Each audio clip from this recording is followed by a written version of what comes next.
non può essere qualcosa per qualcuno e non per qualcun altro. Noi stiamo rivendicando semplicemente una migliore amministrazione, una miglior gestione della cosa pubblica e questo deve essere un vanto per tutti gli italiani.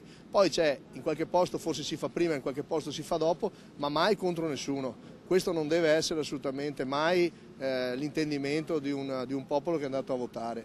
Ho votato convintamente per l'autonomia del Veneto, ma non certo con l'idea di allontanarci dal resto del paese.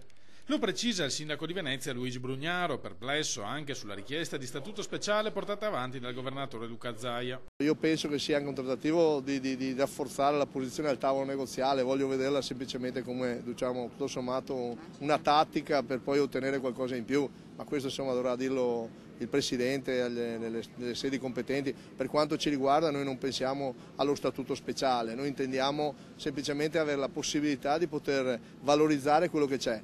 Quanto alle autonomie per la città metropolitana, Brugnaro ne ha parlato nelle scorse ore col premier Paolo Gentiloni, incontrato a Roma prima della sua visita veneziana.